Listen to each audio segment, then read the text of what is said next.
The great Jalaluddin Suyuti Rahmatullahi has related in his book Sharh al-Sudur fi Ahwal al-Mawt wal-Qubur. He says that the ulama write that in general there are 4 reasons and 4 causes for a bad ending. 4 causes as a result of which a person will be disgraced at the time of death. And he mentions them. At-tahawun bis-salat, number 1. Number 2, shurbul khamr. Number 3, ukukul walidain. Number 4, idha'ul muslimin. And you know what? Finding anyone that doesn't commit at least one of these sins in this day and age, we'd be lucky if we found someone that to some degree doesn't commit these sins. At-takasul bis-salat. The first one he mentioned was at-takasul bis-salat. Laziness with regards to salah. You know, just being lazy, not neglecting, not missing. Having a lazy attitude, just like the munafiqeen had at the time of Rasulullah. وَلَا يَأْتُونَ الصَّلَاةَ إِلَّا وَهُمْ كُسَالَى. Having a lazy attitude towards prayer is something that will bring about a bad death. My friends, never mind laziness with regards to salah. Look at our masajid. Our masajid are empty and they are crying. Our masajid are beautiful, but they are deprived of the real beauty, and that is obedient servants of Allah, prostrating before the Lord of the Arsh and Kursi 5 times a day. How many people will you find in this day and age, my young friends? Never mind asking anyone else. Let us just ask ourselves. How many people will we find from amongst us? From the day Allah made salah an obligation upon us, it became farz upon us. The day we reach puberty to this very day, who from amongst us can say that we've offered every prayer just as Allah ordained and just like Nabi Kareem Sallallahu Alaihi Wasallam would do? Who from amongst us can say that we've never missed a single prayer? No, the reality of the matter is, lads, and I don't like beating around the bush, the reality is, you know it better than me. The reality is, in this day and age, these type of people we can count on our hands. There is no obligation bigger than this. Open the book of Allah. How many times has Allah mentioned the word salah? To remind us. Every second page, every third page, my young friends, you will get a reminder with regards to salah.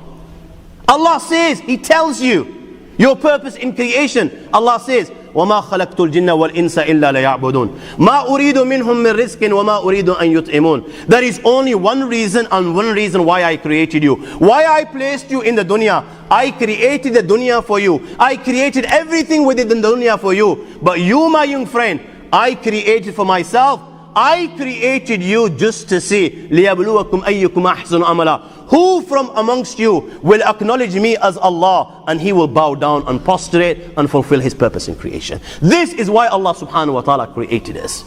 The biggest obligation in Islam, open the hadiths of Rasulullah. You will find hundreds of hadiths. Whenever Nabi Kareem Sallallahu Alaihi Wasallam was asked the question, Ayyul a'mali ahabbu ila Allah? Ke ya Rasulullah Sallallahu Alaihi Wasallam, O Messenger of Allah, tell me, which is the deed that Allah subhanahu wa ta'ala loves most of all? The answer would be, my young friends, as-salatu ala waqtiha, to read salah in its correct time. This is the deed that Allah subhanahu wa ta'ala loves most of all.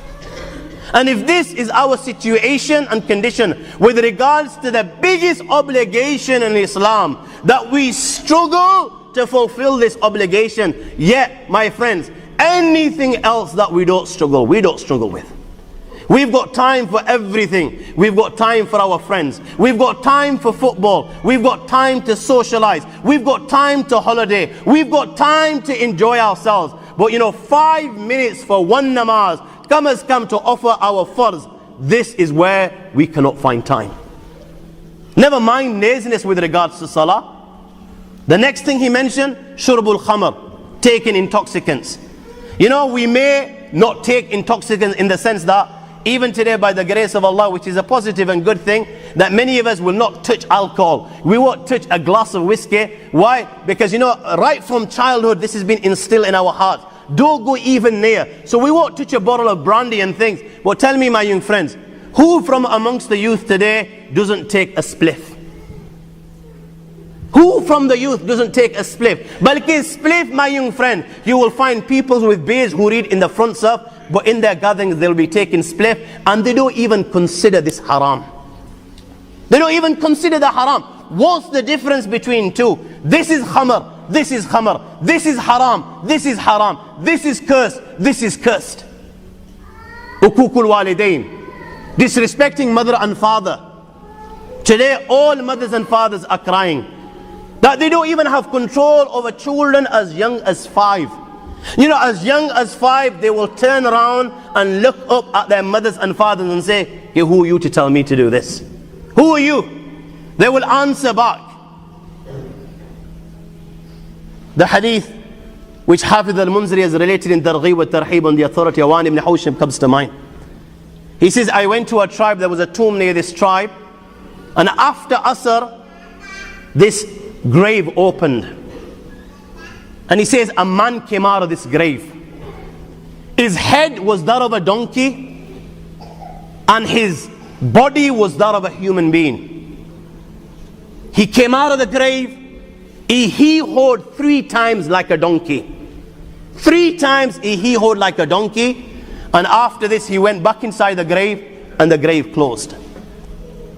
He says, I asked the locals with regards to this individual as to who he was and why Allah was punishing him in this manner.